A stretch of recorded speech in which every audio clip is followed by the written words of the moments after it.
Question is, when is something I did that made the customer's day? When did something happen where I made the customer's day? I'm not sure how much you know about me.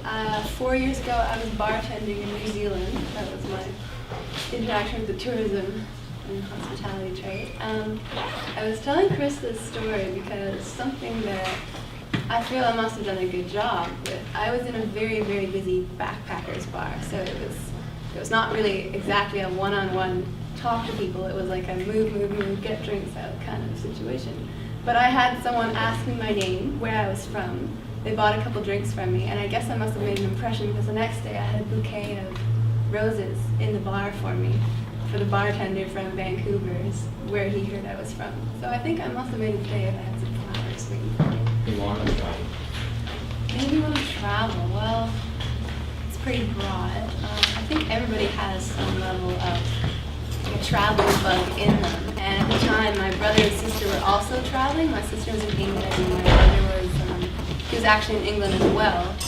And New Zealand is very similar to BC. It's very beautiful, very mountainous, and I've always wanted to go, and so I did. You're traveling, what's the most ridiculous, memorable moment you've encountered? The most ridiculous moment. Oh, there were lots of them. I don't even know. Give us two. What's one of the most? While I was there, I was 18. The drinking age down there is 18. So I went from being not legal here to legal there. And I bought a car while I was down there.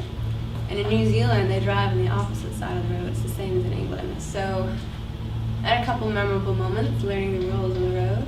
There was a few. My car was terrible. It was a hatchback. It was like a 91 hatchback. Probably shouldn't have been on the road anymore. Probably put more money into it, keeping it on the road, than I actually initially spent on it, so that was entertaining. I didn't know anything about cars, so I had like the equivalent of BCAA, New Zealand AA. I'm not sure even what the right letters are. But one day I was parked on a hill, and it was really hot. I got in the car, and I couldn't get the car to start. I couldn't even get the ignition to turn over. I couldn't get my key in the ignition. So I spent forever trying to figure this out. I ended up calling them saying, what do I do? Like, my car won't start. I can't even get the key to turn. And they laughed at me on the other end. And I was like, why are they laughing at me? This is really serious. And they're like, all you have to do is like jiggle the wheel and then try and get the key in, because your steering's like locked up. You're on a hill. And obviously that's all I had to do. The car started, no problem. And you know how you got that this call may be recorded for teaching purposes. I'm sure it was. I'm sure a lot of people heard that call. So there's one. Keep it. Next question. Flying as being the biggest challenge as a young female traveler? Biggest challenge.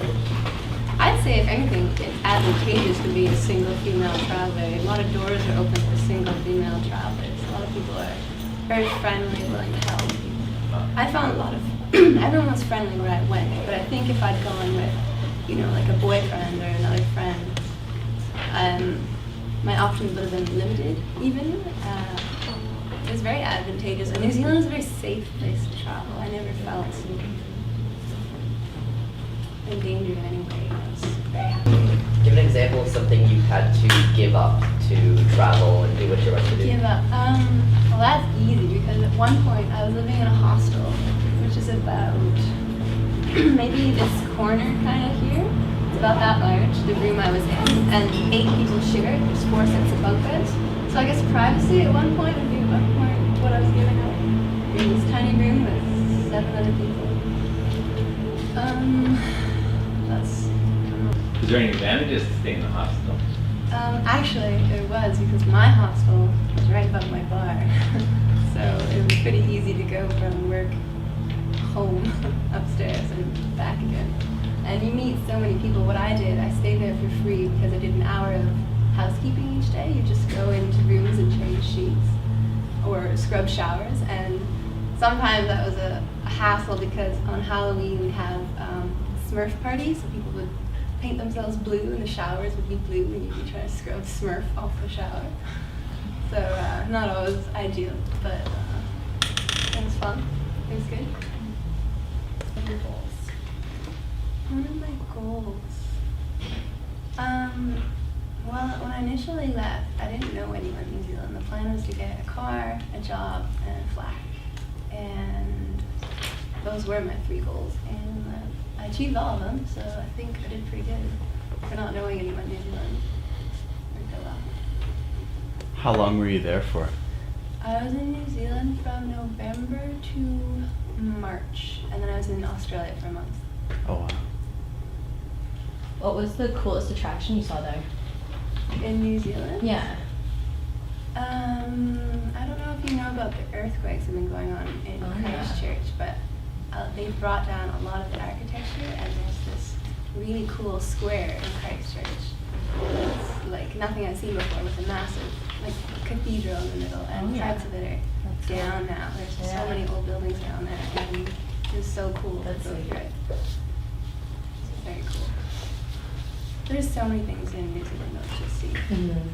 Did you go to both islands or just like the North I one? was primarily in the South Island. Oh. Auckland's on the North Island, and I flew to Christchurch, and I drove to Queenstown, is where I spent most of my time. Yeah. Queenstown. Cool. Have you been there? No, I haven't, but I want to one day. Everyone should see New Zealand. You said you went to Australia. I did. Did you encounter any dangerous animals there? Mostly drunk Australians. No, we stayed So away what's from- your best strategy for dealing with drunk Australians? Oh, well, they can't run very fast, so that's an issue. No problem. We were actually living in a camper van for a month. I was with a friend in the bar. There was me and a Dutch girl living in a camper van, so it was a good time. Kind of fun. Like, I've never been out in North America, so what's the first place you recommend me travel to? Oh my goodness. I'm pretty biased. I say New Zealand, Australia, Fiji if you get a chance. I spent a few weeks in Fiji on my way there. Amazing snorkeling. I've been to Europe. It doesn't appeal to me as much as New Zealand, more jungly, tricky places. So it really depends on your personal preferences, what you want to see, architecture, landscapes, people, cultural events. Honestly, like tropics and mountains to climb. New Zealand has an amazing track that takes about a week to climb. Kepler track, that's probably where you want to go. Really?